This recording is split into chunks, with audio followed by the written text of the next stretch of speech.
Hello everyone, Zelerant here, and for today's video on Umamusume, we're going to be talking a little bit about the next Champions Meeting Leo Cup. Because Cancer Cup is starting today with round 1, everybody should hopefully have their aces ready at this point. And so once your aces are ready, your goal should be working on your parents and grandparents for the next Champions Meeting. So this is going to be just a quick overview of the Leo Cup. I'll do more in-depth guides here over the course of the next couple days on more specifics. I just want to give people a little bit of an idea so they can kind of start working on parents and grandparents now on what's going to work and what's not in the next Champions Meeting.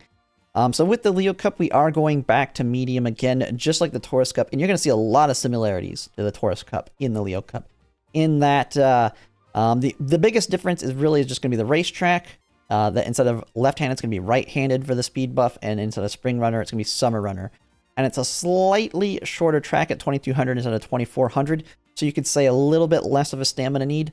But one of the big negatives is, just like Taurus Cup, we have the debuffers are going to come out strong on this one because Mystifying Murmur and Dominator are both the medium-specific debuffs.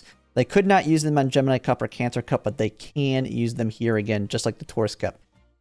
And another big thing that was not available on the Taurus Cup was Mayano Top Gun Wedding, who comes with Mystifying Murmur, just like Nice Nature. So you actually have a possibility of being hit even harder on debuffs if someone brings both Mayano Top Gun and Nice Nature.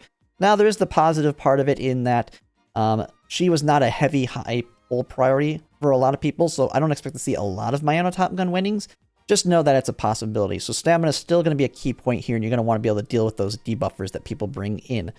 And so, other than that, most of the Umas that you built for Taurus Cup, especially if you didn't like build in left-handed and Spring Runner, can still be strong here. Especially if you had like that God run in Taurus Cup, where you have like 1200 speed and somehow 1200 power, and enough stamina, like they could be still fairly good. But just we have a lot more options available now than we did in the Taurus Cup. We've had a lot more support cards come out. Maybe you've pulled on some stuff that is giving you some extra ammo in terms of building a strong ace. Maybe you've made slightly better parents now because you've been working on Gemini Cup and Cancer Cup. And occasionally you may have gotten, oh, I didn't get that, I didn't get the long sparks, but I got really good medium sparks. Now you have better parents going into it, as well as they're now being front runners as the meta for the Leo Cup versus Taurus Cup, which they were not because we did not have Seiyun Sky. And so that's going to be the big difference, and we'll just take a look at the track here to kind of show it. Now, I will say your gold ships, like I said, could still be strong here. There is a very, very big negative that's probably going to make all of your gold ships irrelevant, and that is the fact that she has a stamina skill or a stamina recovery skill built in with the requires you to go downhill. This track does not have that. So she cannot activate her built-in energy recovery or stamina recovery. So if you relied upon that, which I think pretty much everybody, that was one of the main reasons Gold Ship was really good on the Taurus Cup, rely on that one. You're not going to have that available here. You're going to want to get your Swinging Maestro, as well as whatever else you can get on there. Swinging Maestro is like going to be the go-to pretty much on everything for a while, as well as another one. It has the same problem with the straightaway recovery.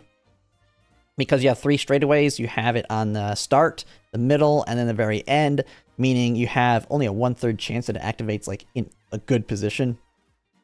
So stamina is going to be a very big problem on this one. Same thing as we have with the Taurus Cup, in that there's going to be a lot of risk associated with it. Pace Chasers are going to be the best to deal stamina, but they're going to have the weakest in terms of accelerations, because as you can kind of see here, the last corner is already a fair amount away into the late race. So Maru, Zensky, and Taiki Shuttles are going to actually have their ultimates be relevant again.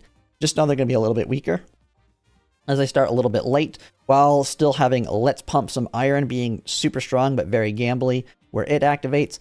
And then as well as now, something that we did not have in the Taurus Cup that we have is going to be the fact that angling for your front runners is going to activate right at the tippity top. And we're going to have Summer Maru Zensky available, who's going to be able to establish herself into the front very easily through her ult, because all she has to do is get that recovery skill off to get a nice speed boost with her ult to get herself in the lead. And so we'll see a lot of those, and she is going to probably be the meta going forward into this medium versus a Notorious Cup, which we really seen a lot of Gold Chip. Gold Chip's still going to be strong. It's just going to be a lot harder for her to deal with now that the front runners actually can compete fairly well because they have an Excel that can push them forward, which they did not have originally.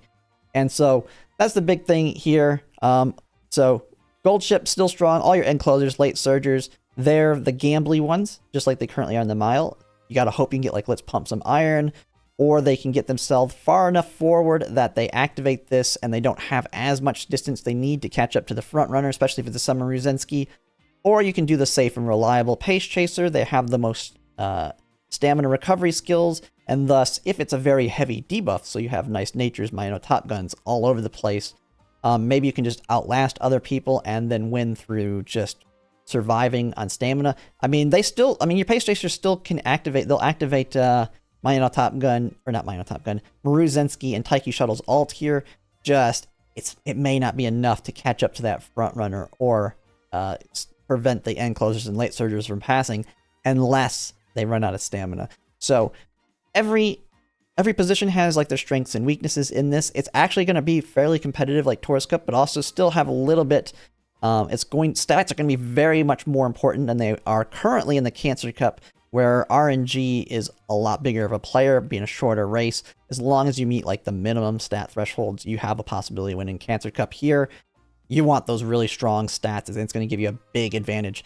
Because even if someone has a Summer Ruzensky, if she does not have a high speed, she can be passed by the end closers with someone like a really strong Gold Chip. Which right now on Cancer Cup is not as big of a deal because they don't have as much time to catch up and pass.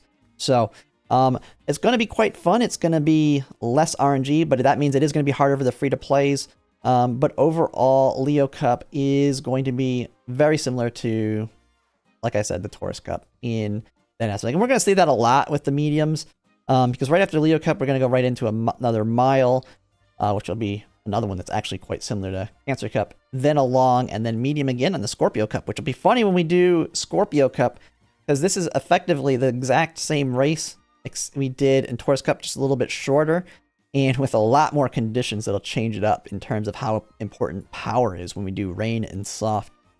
But yeah, that's the Leo Cup. Looking forward to it. Kind of getting my revenge after losing the Taurus Cup.